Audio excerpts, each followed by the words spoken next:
Public TV ಜೊತೆಗೆ ಪ್ರತ್ಯಕ್ಷದರ್ಶಿ ಕೊಟ್ಟಂತ ಹೇಳಿಕೆ ಇದು. ಕೇವಲ 5 ನಿಮಿಷದಲ್ಲಿ 7 ಕೋಟಿ ದರೋಡೆ ಆಗಿದೆ. ಪಬ್ಲಿಕ್ ಟಿವಿಗೆ ದರೋಡೆಯ ಇಂಚೆಂಚು ಮಾಹಿತಿಯನ್ನ ಪ್ರತ್ಯಕ್ಷದರ್ಶಿ ಬಿಚ್ಚಿಟ್ಟಿದ್ದಾರೆ.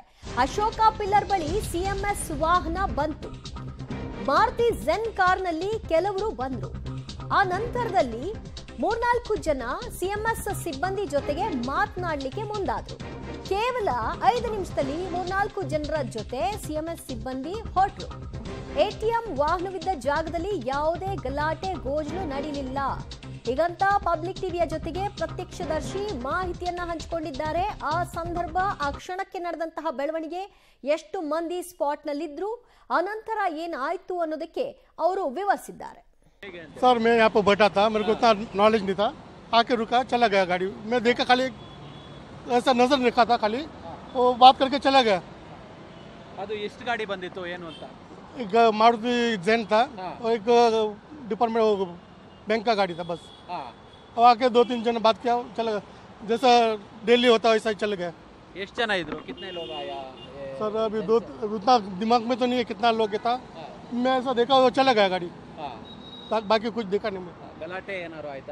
कुछ भी नहीं, साइलेंट में जैसा था वैसा रोड चल रहा है वैसा चल रहा था वो। कितना बजे तक इंसिडेंट? सर 12-12:30 बजे तक कुछ था। गनमैन नहीं था? गनमैन नहीं दिखा मैं नहीं देखा गाड़ी में, गनमैन नहीं था, वो बाहर नहीं आया था।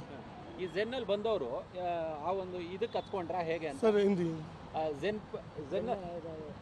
गाड़ी में नहीं, अभी वो तो मैं सडनली देखा नहीं। 3 जन उतरा था, 3 जन उतर के क्या बात किया, चला गया बस। हाँ, बात करके चला गया। ಎಷ್ಟೊತ್ತು ಟೈಮ್ ಹಿಡಿತಿದ್ದು? अभी समझो 5 मिनट तक गाड़ी रुका था वहाँ पे, फिर चला गया। ಆ ಒಂದು ಆ ಕ್ಷಣಕ್ಕೆ ಇದನ್ನ ನೋಡಿದವ್ರಿಗೂ ಕೂಡ ಅಲ್ಲೇನೋ ಒಂದು ದರೋಡೆ ಕೃತ್ಯ ನಡೀತಾ ಇದೆ ಅನ್ನೋದು ಅನ್ನಿಸ್ಲೇ ಇಲ್ಲ. ಯಾಕಂದ್ರೆ ಗಲಾಟೆನೇ ನಡೀಲಿಲ್ಲ. 3-4 ಜನ ಬಂದ್ರು, ಸಿಎಂಎಸ್ ವೆಹಿಕಲ್ ನಲ್ಲಿದ್ದವ್ರನ್ನ ಮಾತನಾಡಿಸಿದ್ರು, ಅವ್ರನ್ನ ಈ ಕಾರ್ನಲ್ಲಿ ಕರ್ಕೊಂಡು ಹೋದ್ರು. ಅಷ್ಟು ಅವ್ರು ನೋಡಿರುವಂತಹ ಚಿತ್ರಣ.